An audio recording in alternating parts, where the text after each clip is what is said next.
बिस्मिल्लाहिर्रहमानिर्रहीम। अस्सलाम student, welcome to my channel Sidra economics lecture. हमने डिमांड वाले चैप्टर स्टार्ट किया था। ये डिमांड वाले चैप्टर का लास्ट टॉपिक है पार्टिकल यूजेस या important of the concept of velocity of demand.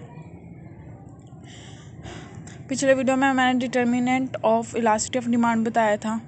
Then हमने आज बताना है कि हम जो इलास्टिसिटी ऑफ डिमांड है उसको हम पार्टिकल कैसे यूज़ करते हैं, कि आम जिंदगी में हम किस तरह इस्तेमाल करते हैं। हर चीज़ का हम इस्तेमाल ही देखते हैं ना। हम ये पढ़ रहे हैं तो इसका इस्तेमाल क्या है, हम कहाँ पे यूज़ कर सकते हैं, हम क्यों पढ़ रहे हैं, ये हमेशा जहन में होता है। तो देन हमने देखना कि इसका यूज़ कहाँ कहाँ है, इसका पार्टिकल यूजेस कहाँ पे हैं। इसके पॉइंट हैं। फर्स्ट पॉइंट है guidance of finance minister. First of all आपको पता होना चाहिए फाइनेंस मिनिस्टर क्या होता है। वज़ीर मालियत को कहते हैं फाइनेंस मिनिस्टर। अगर आपने ये भी नहीं सुना तो आपको पता होगा, हर साल बजट बनता है, ठीक है। हर एक कंट्री में हर साल बजट बनता है, ठीक है। जो बजट बनाता है ना उससे कहते हैं फाइनेंस मिनिस्टर, ठीक है।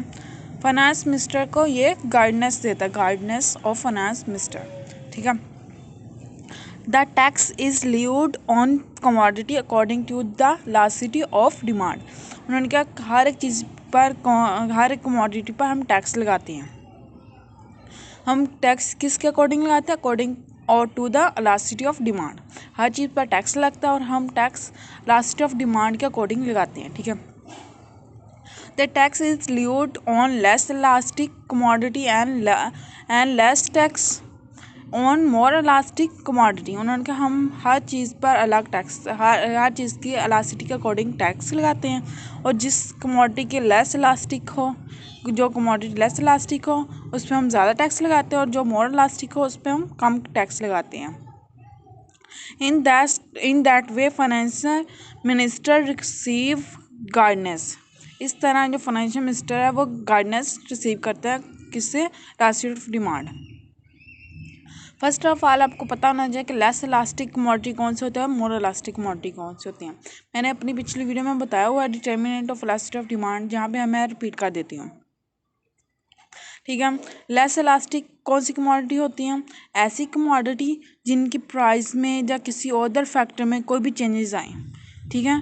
प्राइस में या किसी और फैक्टर में चेंज आने की वजह से उसकी डिमांड पे ज़्यादा फ़र्क ना आए, यानी कि जिसे नेसेसरी गुड्स कहते हैं। एग्जांपल इसकी नेसेसरी गुड्स आ जाती हैं। आपने वीट वगैरह परचेज़ करनी है ना, उसकी प्राइस बढ़ भी जाए, ठीक है, प्राइस बेशक उसकी इंक्रीज़ भी हो जाए, जब भी आपने क्या वीट को परचेज़ करना ही करना है ना, क्योंकि वो आपके नेसेसरी गुड्स है। आपको अगर ज़िंदा रहना है तो आपको वीट की ज़रूरत पड़ेगी। तो देन क्या है, वो लेस इलास्टिक है, ठीक है। लेस इलास्टिक कौन सी चीज़ें होती है, जिनकी प्राइस में अगर इंक्रीमेंट हो भी जाए लेकिन उसकी डिमांड में इतना फ़र्क ना आए, फ़र्क में या फिर कहते हैं इन्फिनिट हो जाए भी, फ़र्क आए ही ना, तो वो होता है लेस इलास्टिक, ठीक है। उन्होंने क्या कहा, जिन चीज़ों की इलास्टिसिटी लेस इलास्टिक हो उन पर हम ज़्यादा टैक्स लगाते हैं, और जिन चीज़ों की मोर इलास्टिक हो उन पर ज़्यादा कम टैक्स लगाते हैं। मोर इलास्टिक क्या होती हैं, ऐसी कमोडिटी जिनकी प्राइस में थोड़ा सा फ़र्क है, बिल्कुल थोड़ा सा माइनर सा चेंजेस आए, लेकिन लोग क्या करें, उन्हें छोड़ दें। यानी कि प्राइस में बिल्कुल थोड़ा सा चेंज आ रही है कि उसकी डिमांड में बहुत ज़्यादा फ़र्क आ गया, उसे क्या कहते हैं, मोर इलास्टिक, ठीक है। ऐसे इलास्टिक होता है यानी कि प्राइस में ज़्यादा भी इंक्रीमेंट हो जाए, प्राइस में ज़्यादा भी बढ़ जाए लेकिन उसकी डिमांड में ज़्यादा फ़र्क ना आए, वो होता है लेस इलास्टिक। और मोर इलास्टिक होता है जिनकी प्राइस में बहुत थोड़ा सा फ़र्क आए लेकिन उसकी डिमांड में बहुत ज़्यादा इफेक्ट हो जाए। इसमें लग्जरी गुड्स आ जाती हैं, जैसे कार वगैरह। अगर उनकी कार की प्राइस बढ़ जाए तो लोग क्या करते हैं, उन्हें शिफ्ट कर देते हैं। अब कार की प्राइस बढ़ गई है तो देन हम अभी परचेज़ नहीं करेंगे, बाद में जब कार की प्राइस कम होगी तो देन हम इसे परचेज़ कर लेंगे। वो होता है मोर इलास्टिक कमोडिटी होती हैं, ठीक है। इसी तरह ये लेस इलास्टिक और मोर इलास्टिक को हम टैक्स की सूरत में देखते हैं। अगर जिन चीज़ों की क्या कहते हैं इलास्टिसिटी, डिमांड इलास्टिक क्या है, लेस है, तो अगर हम उन पर ज़्यादा भी टैक्स लगाएं तो क्या होगा, लोग तो पे करेंगे ही करेंगे, क्योंकि उनके बगैर उनका लिविंग पॉसिबल नहीं है, वो ज़िंदा नहीं रह सकते। तो ठीक है, तो दैन हुकूमत को 100% इनकम होगी। इसके उलट अगर वो लग्जरी गुड्स पे लगाएं, ज़्यादा टैक्स लगा दें, लोग क्या करेंगे, उन्हें छोड़ देंगे। जितनी पहले टैक्स वगैरह रिसीव हो रहा था, जितनी पहले उन्हें इनकम आ रही थी वो भी ख़त्म हो जाएगी, इसलिए वो क्या करते हैं, जो होती है लेस इलास्टिक उस पर ज़्यादा टैक्स लगाते हैं और जो मोर इलास्टिक होते हैं उन पर कम टैक्स लगाते हैं। देन हमारा सेकंड पॉइंट है determination of price. Determination of price क्या है कि प्राइस में इलास्टिक को हम किस तरह डिटर्मिन करते हैं, कि इलास्टिक की वजह से हम किस तरह प्राइस को डिटर्मिन करते हैं। फर्स्ट ऑफ ऑल हम मोनोपोलिस्ट को देखते हैं। A monopolist keep in view the elasticity of demand at the time of determination of price of his commodity. यानी कि आपको पता होना चाहिए कि मोनोपोलिस्ट क्या है। मोनोपोलिस्ट उसे कहते हैं जो अगर मार्केट में, पूरी मार्केट में किसी भी कमोडिटी, एक कमोडिटी ना सिर्फ एक पर्सन के पास है, उसे क्या हो गया, मोनोपोलिस्ट है। यानी कि वो कमोडिटी आप कहीं भी मार्केट में नहीं मिल सकती, सिर्फ एक ही पर्सन है उसी के पास मिलेगी, उसे हम कहते हैं monopolist.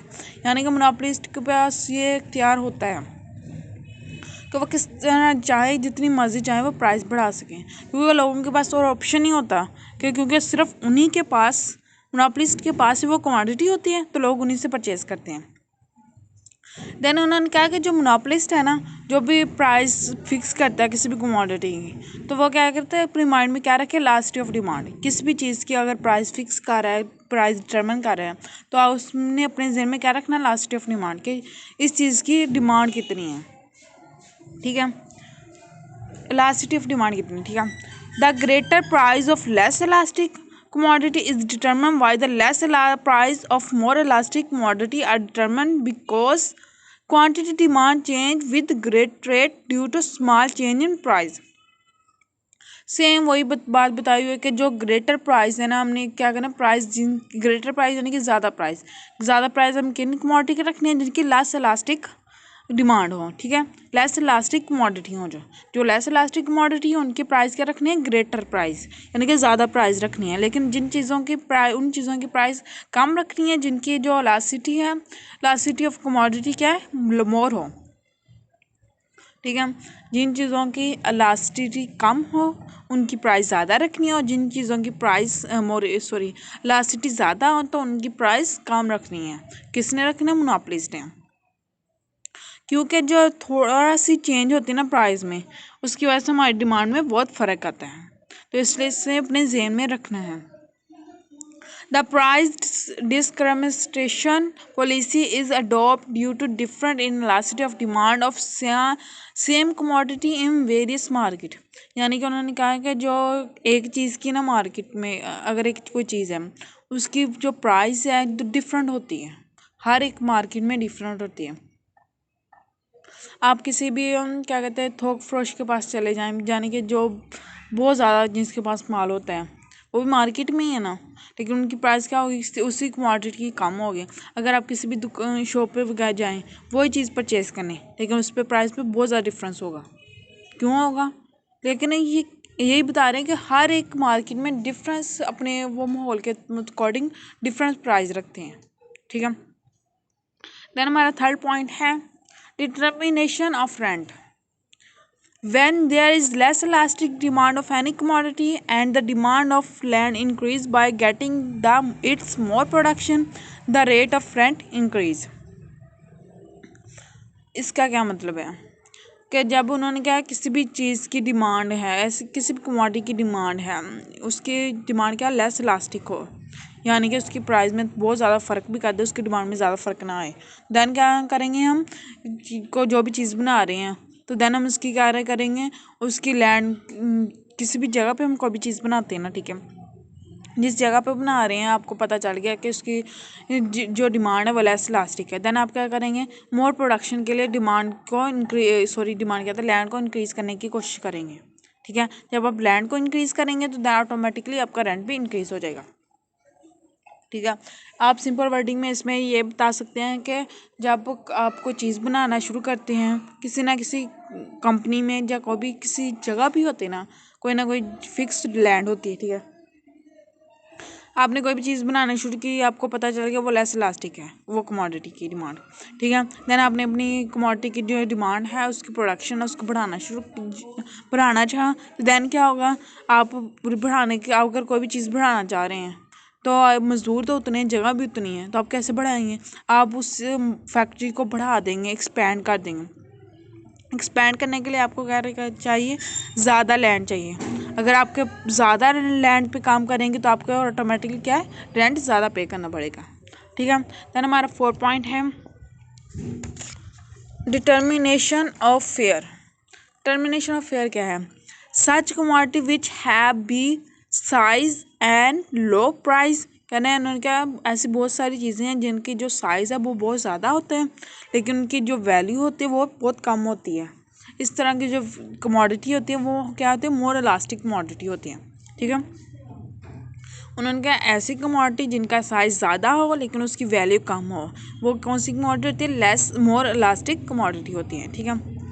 The fare of this transportation are लो।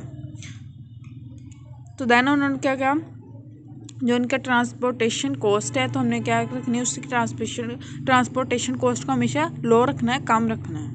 उन्होंने एग्जांपल दिया कि वो कौन कौन से कमोडिटी होते हैं, ब्रेक्स और फुडर। ब्रेक्स क्या होता है, ईंटें वगैरह। फुडर क्या होता है, घास फूस या चारा जो आमतौर पर हम जानवरों को डालते हैं वो वाला।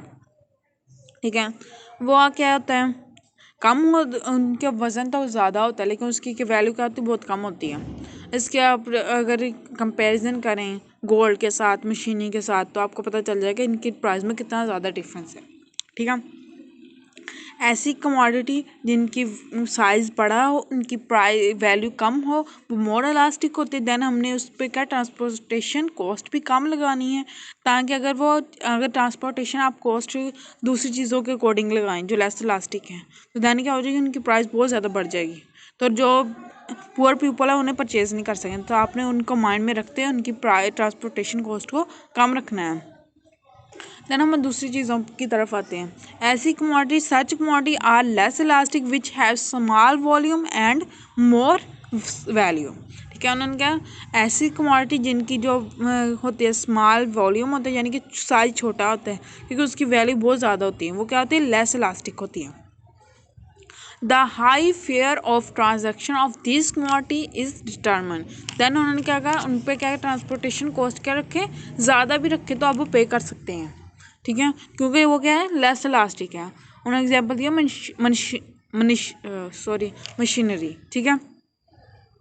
अगर मशीनरी जो होती है ना, वो बेशक हैवी भी होती हैं लेकिन जो घास फूस होते हैं वो ज़्यादा जगह क्या कहते हैं, घेर लेते हैं, लेकिन जो मशीनें होती है वो थोड़ी सी जगह पे आ जाती हैं। तो देन उनके मशीनरी पे अपने ज़्यादा उससे क्या ट्रांसपोर्टेशन कॉस्ट क्या रखनी है, ज़्यादा रखनी है दूसरी घास फूस या ईंटों की निस्बत। ठीक है। देन हमारा 5 पॉइंट है जॉइंट प्रोडक्ट। जॉइंट प्रोडक्ट क्या है,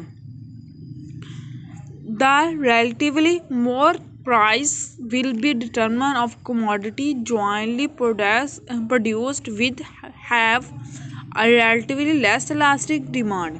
उन्होंने क्या, जो आपको डिमांड पहले एग्जांपल के थ्रू बताती हैं, इस तरह आपको समझ नहीं आएगा। Example, the demand of stall is more elastic than the demand of wheat. Due to this reason, the low price of straw and higher price of wheat will be determined। उन्होंने क्या, जो चीज़ें होती हैं ना, बहुत ऐसी चीज़ें होती हैं जो इकट्ठी पैदा होती हैं। ठीक है।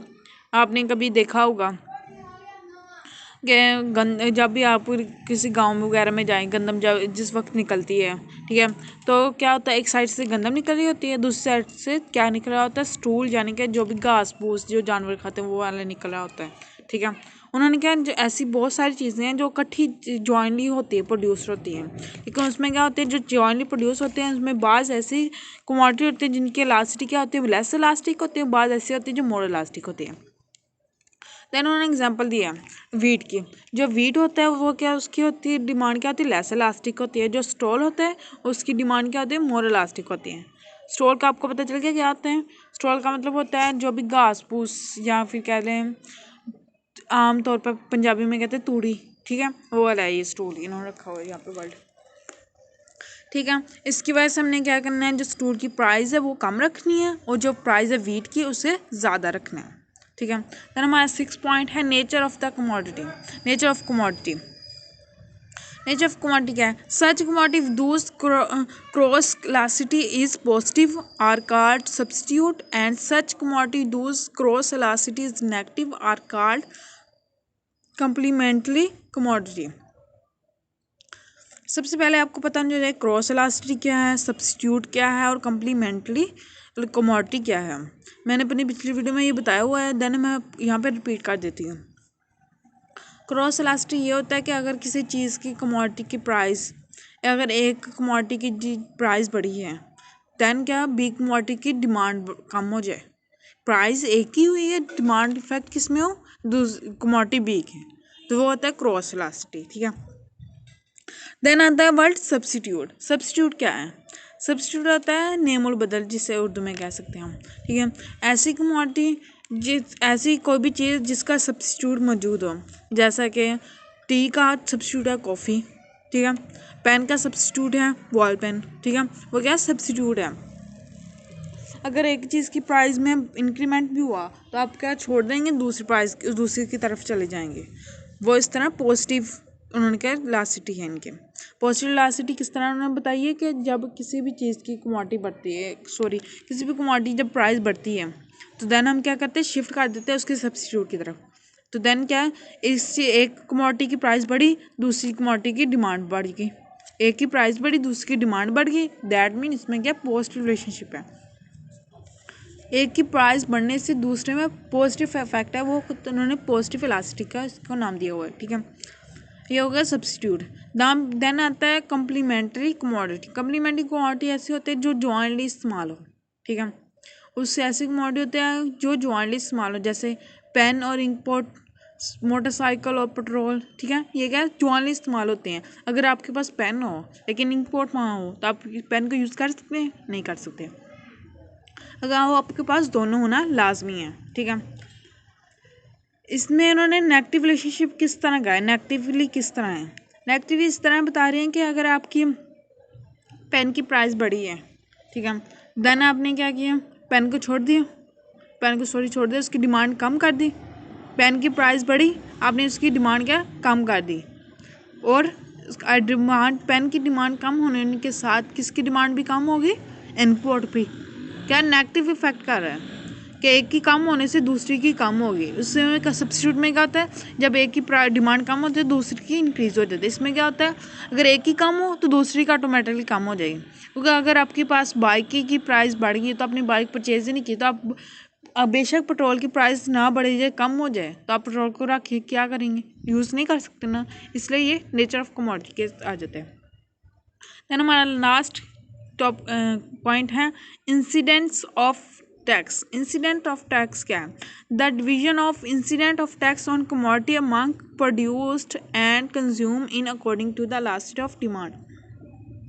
उन्होंने क्या, अगर हम जो भी टैक्स की डिवीजन करते हैं वो किसके अकॉर्डिंग करते हैं, उसकी प्रोडक्शन और कंजप्शन, जो भी कंज्यूमर कंज्यूम करते हैं उसके अकॉर्डिंग करते हैं। If commodity will be less elastic the consumer will be bear more incident of tax. अगर उन्होंने क्या, कोई भी कमोडिटी वो लेस इलास्टिक है, देन कंज्यूमर क्या करेंगे, ज़्यादा टैक्स भी पे करने पे मुतमिन हो जाएंगे, ज़्यादा भी टैक्स पे कर देंगे। इन ऑपोजिट साइड, अगर हम इसको उलट देखें, in case of more elastic commodity, अगर किसी भी कमोडिटी की जो इलास्टिसिटी है वो मोर हो, the incident of tax will shift toward produced. Then क्या करेंगे लोग, उसकी जो प्रोडक्शन है वो को शिफ्ट कर देंगे कि अभी नहीं करते, अभी इसका टैक्स ज़्यादा है, हम अभी इन्हें शिफ्ट कर सकते हैं। ऐसा हो सकता है कि अगर आपको भूख लगी है तो आप कहेंगे मैं अभी वीट की या राइस की प्राइस बढ़ गई तो हम शिफ्ट कर देंगे, बाद में हम इकट्ठी खा लेंगे। ऐसा नहीं कर सकते ना, वो लेस इलास्टिक में आ जाते हैं। लेकिन इसमें क्या होता है, कार वगैरह में अगर आपके पास की प्राइस बढ़ गई है तो आपके पास नहीं है, जो कम है, तो आप क्या करेंगे, अगले मंथ ले लेंगे। ठीक है, वो आप शिफ्ट कर देते हैं। ठीक है, thank you so much. I think आपको समझ आ गया प्रैक्टिकल यूजेस क्या है, इसकी इंपॉर्टेंस क्या है। Please subscribe my channel, like and share my video. Thank you so much. अगर कोई भी क्वेश्चन की समझ ना आए या अगर कोई भी टॉपिक आप समझना चाहते हैं तो आप मुझे कमेंट में बता सकते हैं, मैं आपको वो टॉपिक फुली एक्सप्लेन कर सकती हूँ। इसके अलावा अगर कोई भी इस टॉपिक में कोई भी मसला वगैरह है, कोई भी पॉइंट की समझ नहीं आ रही, तो मैं अलग से वो उस पॉइंट के लिए वीडियो बना सकती हूँ, आप मुझे बता सकते हैं। Please subscribe my channel. Thank you so much.